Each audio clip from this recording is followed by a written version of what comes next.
আমাদের পেট দেওয়ালে থেকে গেছে, তাই আজকে আমরা চট্টগ্রাম কর কর্মচারী কল্যাণ সংসদের উদ্যোগে 10তম গ্রেড উত্তম 20তম গ্রেড কর্মচারী হল বৈষম্য বিরোধী পদোন্নতি আন্দোলন অনুষ্ঠিত হয়েছে। তারা নৌ দাবি উত্থাপন করছে।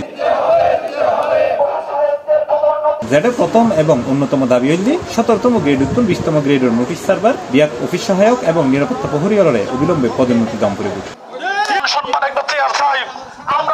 এছাড়াও তারা দাবি রেখে স্বৈরাচারী শাসকের ঘনিষ্ঠ সহচর জাতীয় রাজস্ব বোর্ড চেয়ারম্যান ও তার দূষরের অবিলম্বে পদত্যাগ করা করিবে। এছাড়া বেতন বৈষম্য দূরকরণ সহ মোট 9 দাবি তারা উত্থাপন করছে। চট্টগ্রাম কর্মচারী কল্যাণ সংসদের দাবি হচ্ছে আমাদের চট্টগ্রামের পক্ষ থেকে, কর্মচারীর পক্ষ থেকে আমাদের কর্মচারীদের অধিকার আদায়, আমাদের কর্মচারীদের প্রমোশনের দাবি এবং বৈষম্যর দাবি এবং পদোন্নতির দাবি, এবং এই দাবিগুলো আমাদের প্রাণের দাবি। পাশাপাশি আমাদের রাজস্ব বোর্ডের চেয়ারম্যান মহোদয় ওনার অবসারণের দাবি এবং প্রথম সচিবের অবসারণের দাবি। পাশাপাশি আমাদের 9টা দাবি আছে। আয়কর বিভাগ চট্টগ্রাম বৈষম্য বিরোধী কর্মচারী সমন্বয় পরিষদের ব্যানারে নগরীর আগ্রাবাদন আগস্ট 14 তারিখ সরকারি কার্যভবন একর সামনে এই মানববন্ধন অনুষ্ঠিত হয়।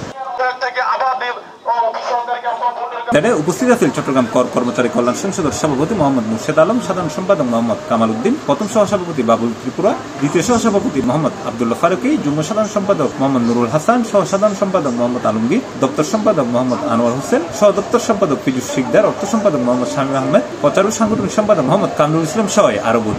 আমাদের নিজস্ব যে দাবি, আমাদের যে ন্যায্য অধিকার। আজকে মানববন্ধনে আমরা 9টা দাবি জানিয়েছি। এর ভিতরে অন্যতম দাবি হচ্ছে আমাদের আগামী সপ্তাহের ভিতরে আমাদেরকে এসআরও করে আমাদের পদোন্নতি আদেশ দিতে হবে, সেই জোর দাবি জানিয়েছি। এবং এই স্বৈরাচার শাসকের যে চেয়ারম্যান দোসর, আমরা তার পদত্যাগ দাবি জানিয়েছি। এই চেয়ারম্যান আমাদের এই রাজস্ব বোর্ডকে অনেকটা পিছিয়ে দিয়েছে, ওর কারণে আমরা আমাদের পদোন্নতিগুলো সময়মতো আমরা পাই নাই। আপনারা জানেন যে আজকে এই আমাদের মানববন্ধনে চিটাঙ্গের প্রায় 5 থেকে 600 কর্মচারী একত্রিত হয়েছি। আমাদের সবার একটাই দাবি যে আমাদের পদোন্নতির আদেশটা আগামী সপ্তাহের ভিতরে আমরা আমাদের পদোন্নতি চাই, নয়তো আমরা আমাদের 9 দফা দাবি বাস্তবায়নের লক্ষ্যে আমরা যা যা করার দরকার আমরা অফিস কর্মবিরতি দিয়ে অফিস বন্ধ করে দিব আমরা, আমাদের দাবি যতক্ষণ আমরা আদায় না করি।